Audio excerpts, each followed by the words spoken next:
संयुक्त किसान मोर्चा ने मिशन बंगाल की तैयारी पूरी कर ली है।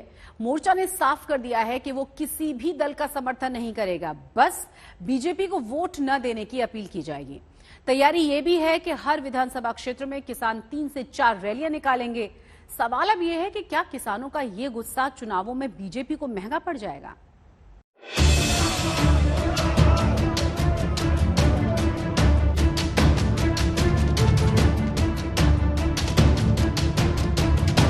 राकेश टिकैत पहुंचेंगे,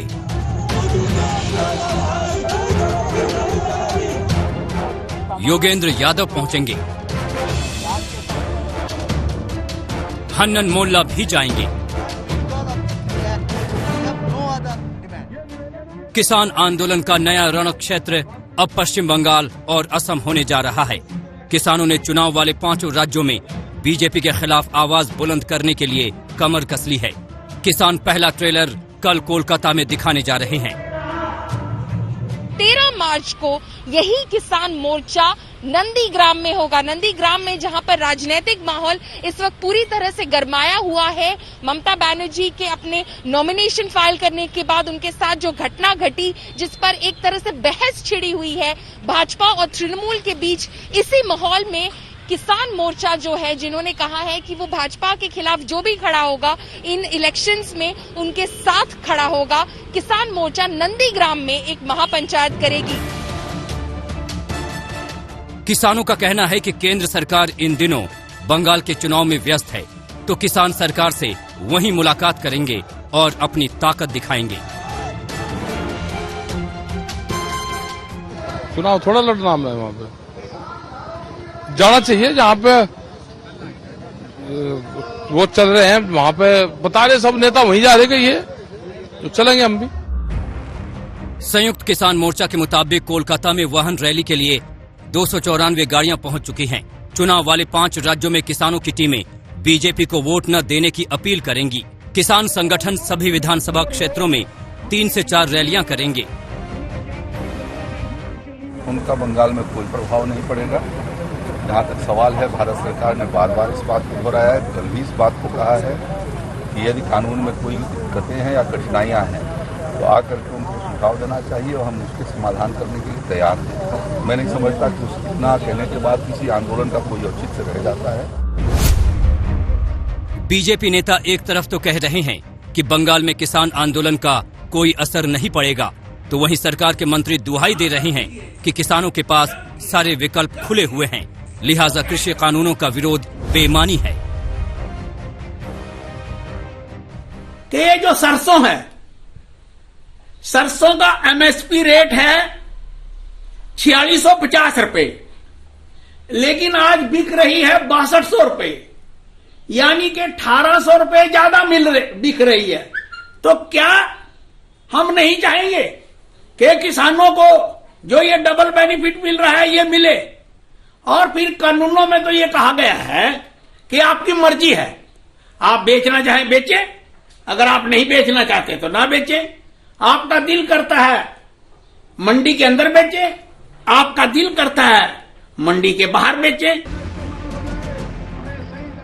किसानों का जत्था पश्चिम बंगाल कूच की तैयारी में है, तो दिल्ली की सीमाओं पर भी किसान डटे हैं।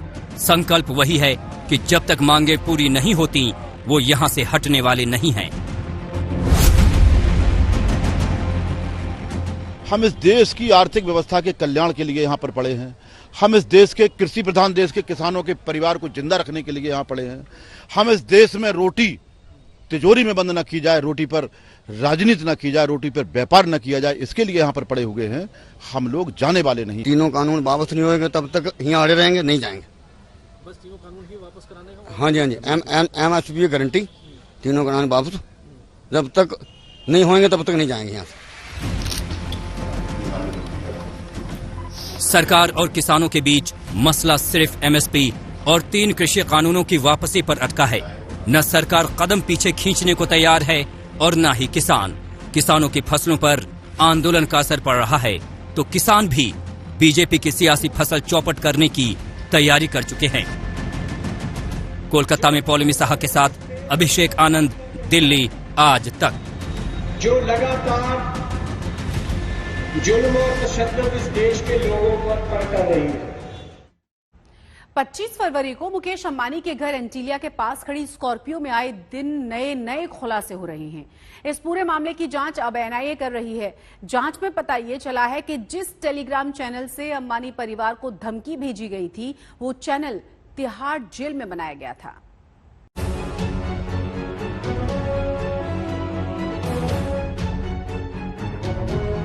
पच्चीस फरवरी की शाम उद्योगपति मुकेश अंबानी के मुंबई वाले घर एंटीलिया के पास खड़ी स्कॉर्पियो के रहस्य की परतें अब खुल रही हैं।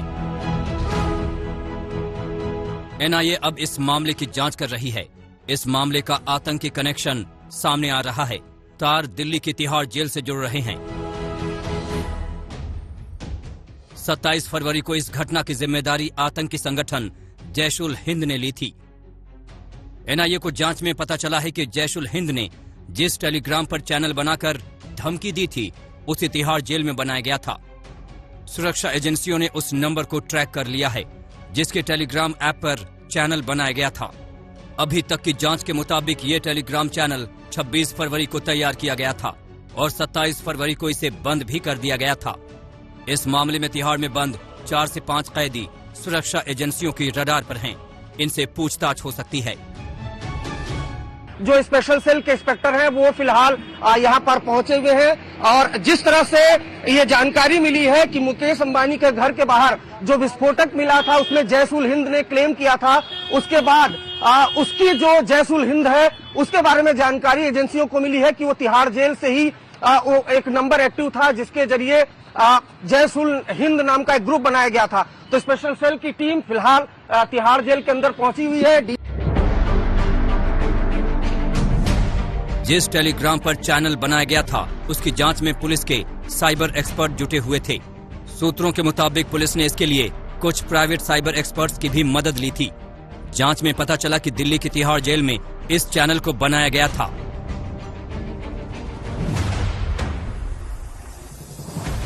मुकेश अंबानी के घर के पास खड़ी स्कॉर्पियो का रहस्य तब और गहरा हो गया जब 5 मार्च को स्कॉर्पियो के मालिक मनसुख हिरेन की लाश मिली। मनसुख की पत्नी ने पुलिस अफसर सचिन वाजे पर अपने पति की हत्या का आरोप लगाया था। मनसुख के परिजनों ने एटीएस के डीसीपी राजकुमार शिंदे से मुलाकात की। इसके बाद मुंबई पुलिस ने पुलिस अफसर सचिन वाजे का ट्रांसफर कर दिया। इससे पहले सचिन वाजे को इस केस से हटा दिया गया था। मनसुख हिरेन की रहस्यमय मौत की जांच महाराष्ट्र एटीएस कर रही है। पूरे मामले की जांच एनआईए कर रही है, जबकि इस केस में तिहाड़ से मिले तारों को स्पेशल सेल सुलझा रही है। तीनों एजेंसियां मुकेश अंबानी के घर के पास जिलेटिन की छड़ों से भरी स्कॉर्पियो के रहस्य को सुलझाने में जुटी हैं। दिल्ली में अरविंद ओझा के साथ दिव्येश सिंह, मुंबई आज तक। इस वक्त की बड़ी और अहम खबर ये है कि दिल्ली एनसीआर में बारिश हो रही है। जानकारी मिल रही है कि इससे पहले भी हालांकि मौसम विभाग की तरफ से अलर्ट जारी किया गया था। रिकॉर्ड तोड़ गर्मी के बाद दिल्ली एनसीआर का मौसम सुहाना हो गया है।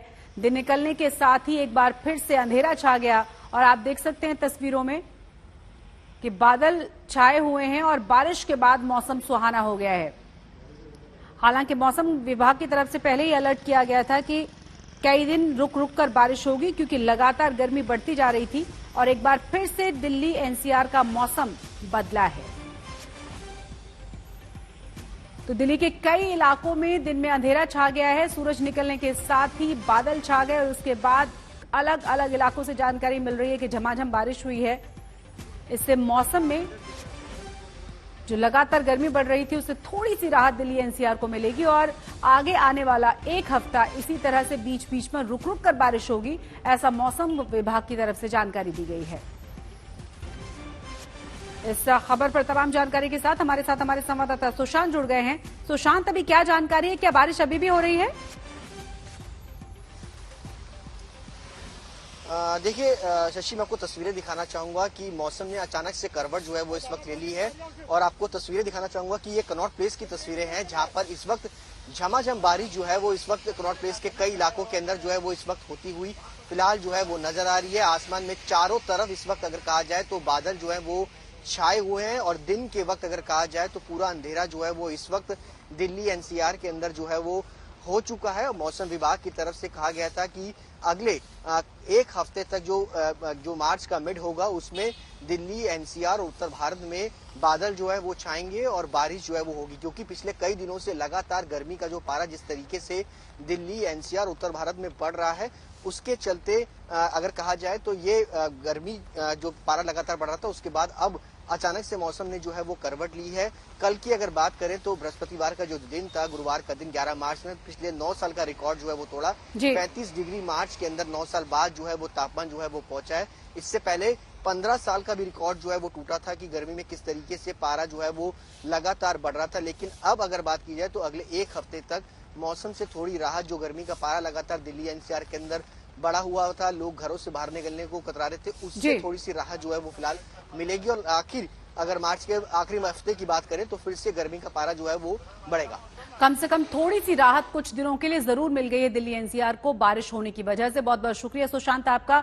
और इस वक्त की एक और बड़ी और अहम खबर आपको बता दें कि आज शुभेंदु अधिकारी को नामांकन भरना है और साथ ही इससे पहले उनकी पूजा अर्चना की प्लानिंग है। इसी के साथ जानकारी ये मिल रही है कि 3 केंद्रीय मंत्री आज नंदीग्राम में उनके साथ नामांकन के दौरान रहेंगे। तो नंदीग्राम से आज शुभेंदु अधिकारी नामांकन दाखिल करेंगे। नामांकन में शुभेंदु के साथ होंगे 3 केंद्रीय मंत्री। पहले ही स्मृति ईरानी कल पहुंच चुकी हैं बंगाल। शुभेंदु अधिकारी के साथ धर्मेंद्र प्रधान होंगे, स्मृति ईरानी होंगी। और साथ ही जानकारी ये भी है कि नामांकन भरने से पहले शुभेंदु अधिकारी बाबुल सुप्रियो भी उनके साथ होंगे, मंदिर पहुंचेंगे और एक जनसभा को भी संबोधित करेंगे। 2 तस्वीर हम आपको दिखा रहे हैं। आज नामांकन भरा जाना है शुभेंदु अधिकारी का। दूसरी तस्वीर आप देख रहे हैं ममता बनर्जी की। नामांकन वो नंदीग्राम से भर चुकी हैं जिस दिन वो हादसा हुआ था जिससे उन्हें काफी चोटें लगी थी। 2 तस्वीरें आपके सामने। तो आज पूजा अर्चना के बाद शुभेंदु अधिकारी को पर्चा भरना है, नामांकन दाखिल करना है। 3 केंद्रीय मंत्री आज उनके साथ होंगे, जनसभा को संबोधित किया जाएगा। पूजा अर्चना के बाद शुभेंदु अधिकारी आज पर्चा भरने जा रहे हैं। 10 मार्च को ममता बनर्जी ने नंदीग्राम से अपना पर्चा भरा था और आज बारी है उनके सियासी प्रतिद्वंदी शुभेंदु अधिकारी की। आज शुभेंदु नंदीग्राम से अपना नामांकन दाखिल करेंगे और साथ में होंगे उनके 3 केंद्रीय मंत्री।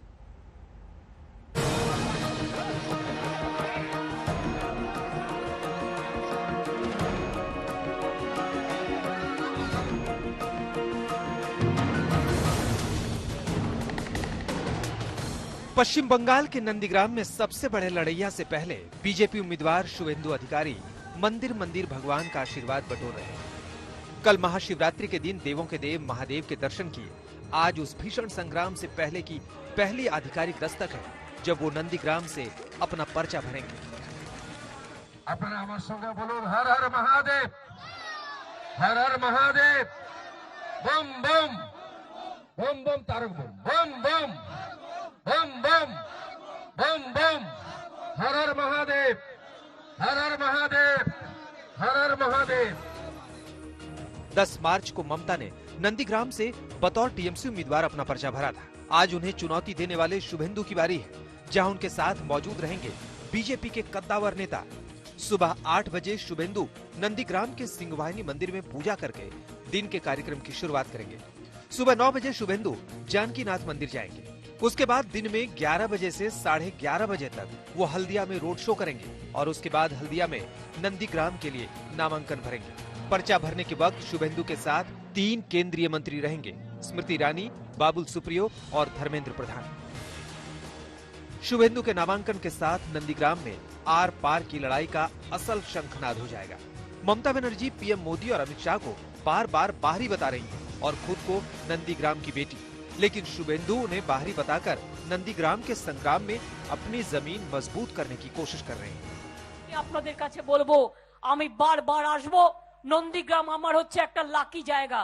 2016 ইলেকশনের আগে আমি নন্দীগ্রাম থেকেই আমি আমার ইলেকশন ঘোষণা করেছিলাম। कि जय बोल रहा है पब्लिक, इधर भाजपा का कैंडिडेट जीतेगा, ममता बनर्जी हारे। 2016 का विधानसभा चुनाव शुभेंदु ने नंदीग्राम से ही लड़कर जीता था, लेकिन तब पार्टी तृणमूल कांग्रेस थी। आज वो बीजेपी के प्रत्याशी हैं और ममता को हराने का दम भर रहे हैं। और तो और बीजेपी नंदीग्राम के उस घर के बाहर भी अपनी मौजूदगी दर्ज करा रही है, दीवारों को हथियार बनाकर। बीजेपी की ओर से ममता बनर्जी का जो टेम्परेरी घर है नंदीग्राम, उसके बाहर दीवार लेखन कर दिया गया है, भर दिया गया है और वहां पर साफ साफ लिखा गया है, जो बांग्ला में लिखा गया है कि पा भांगेनी मोन भेंगेचे ताई तो दीदी फिरे गचे। ये एक छंद के रूप में लिखा गया है और इसका मतलब है कि पा यानी पांव नहीं टूटा मन टूटा है, तभी तो दीदी वापस चली गई हैं। और उसके बगल में शुभेंदु अधिकारी का नाम है और ये दीवार लेखन है बीजेपी का। और एक दीवार लेखन मैं आपको दिखाता हूं, यहां पर आप साफ देख सकते हैं, यहां पे भी एक नया दीवार लेखन हुआ है। यहां पर लिखा है काली घाटेर मयना सत्य कथा कयना, यानी काली घाट की मैना सच बात नहीं बोलती है।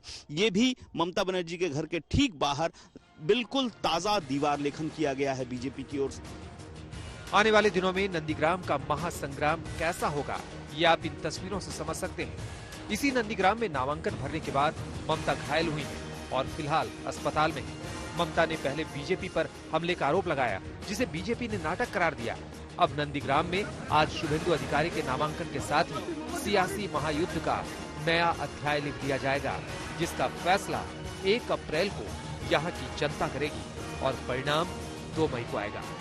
नंदीग्राम से अनुपम मिश्र के साथ आज तक ब्यूरो। सवाल ये उठाया जा रहा है कि आखिर ममता बनर्जी को चोट कैसे लगी, सच क्या है? इस पर सबके अपने अपने दावे हैं, अपनी अपनी राजनीति है, लेकिन ये बंगाल चुनाव का बड़ा मुद्दा बनता हुआ नजर आ रहा है। टीएमसी इसे जोर शोर से उठा रही है। टीएमसी ने अपनी राजनीतिक बंदूकों से बीजेपी पर निशाना साध रखा है और वो कह रही है कि ममता बनर्जी पर हमले का हिंट बीजेपी के नेता पहले से दे रहे थे और आखिरकार उनके साथ यह हादसा हो गया।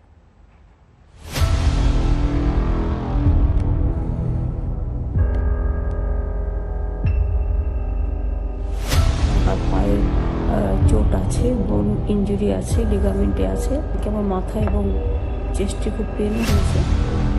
पत्थर दिल ही होंगे जो इसे नाटक कहेंगे। इसे नाटक कैसे कह दें? ममता बनर्जी को चोट लगी है और बहुत चोट लगी है। 66 की उम्र कम नहीं होती। गर्दन से लेकर पांव तक वो दर्द में है। उनके चेहरे से ये साफ दिख रहा है। 2-3 दिन वो अस्पताल में रहेंगी। प्रचार में भी निकलेंगी तो व्हील चेयर पर होंगी। এটা ঠিক যে কালকে খুব জোর আমার লেগেছিল এবং আমার হাত পায়ে চোট আছে, বোন ইনজুরি আছে, লিগামেন্টে আছে। কালকে আমার মাথা এবং চেস্টে খুব পেনও হয়েছে। আমি আশা করি 2-3 দিনের মধ্যে আমি আবার নিজের ফিল্ডে ফিরে যেতে পারবো। তবে হয়তো পায়ের প্রবলেম থাকবে, কিন্তু আমি ম্যানেজ করে নেব। আমার মিটিং টিটিং আমি কিছুই নষ্ট করব না, বাট হয়তো আমাকে কিছুদিন হুইল চেয়ারে করতে হবে, সেটা আপনাদের সহযোগিতা চাইব। एक मुख्यमंत्री के साथ ऐसा होना ये छोटी मोटी बात नहीं है। गहरी चोट लगी है, इसमें तो कोई शक ही नहीं है। लेकिन सवाल ये है कि ये सब हुआ कैसे? सवाल ये है कि इतने बंदोबस्त में दीदी को ये चोट लगी कैसे? क्या उनके साथ कोई हादसा हुआ या उन्हें किसी ने धक्का दे दिया? जो बात सबसे पहले दीदी ने कही थी। कोई पुलिस नहीं था, एक भी पुलिस नहीं था, हमारा पुलिस दीदी 4-5 आदमी नहीं। मैं गाड़ी को इधर में खड़ा होकर 4-5 आदमी मेरे को गाड़ी पूरा बंद कर दिया। पब्लिक बहुत थे, पब्लिक का बात नहीं है। 4-5 और कहाँ का चोट लगा आपको? कहाँ का चोट लगा? पैर में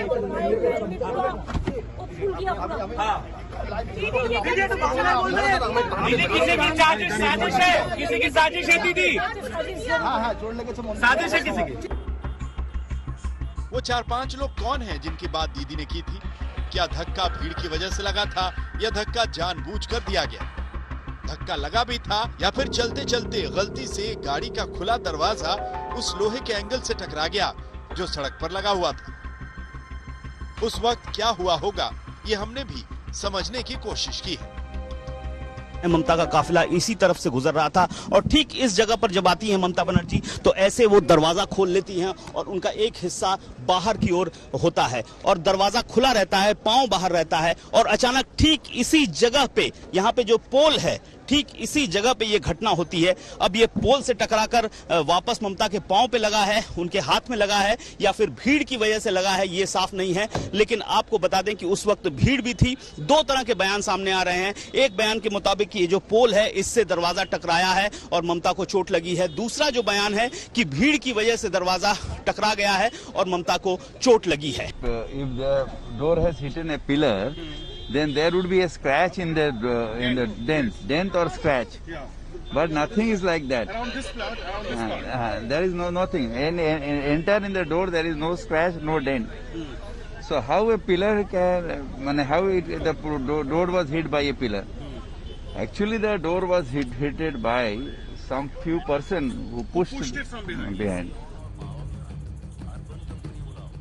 अभी सच सिर्फ एक है, वो ये कि दीदी को चोट लगी है। चोट कैसे लगी, इस पर सबके अपने अपने दावे हैं। किसी ने कहा धक्का दिया गया, किसी ने कहा भीड़ से चोट लगी, किसी ने कहा उन्हीं के लोगों की गलती से चोट लगी, किसी ने कहा साजिश हुई। टीएमसी को शक क्यों है, इसकी क्रोनोलॉजी समझा दो। टीएमसी का कहना है कि 8 मार्च को बंगाल बीजेपी अध्यक्ष ने एक पोस्ट में ममता बनर्जी को घायल होते दिखाया था। 9 मार्च को चुनाव आयोग ने पश्चिम बंगाल के डीजीपी को बदल दिया। 10 मार्च को बीजेपी के एक सांसद ने पोस्ट किया था कि आप समझ जाएंगे शाम के 5 बजे के बाद क्या होगा। और कल शाम 6 बजे दीदी के साथ ये हादसा हुआ। क्रोनोलॉजी समझ लीजिए।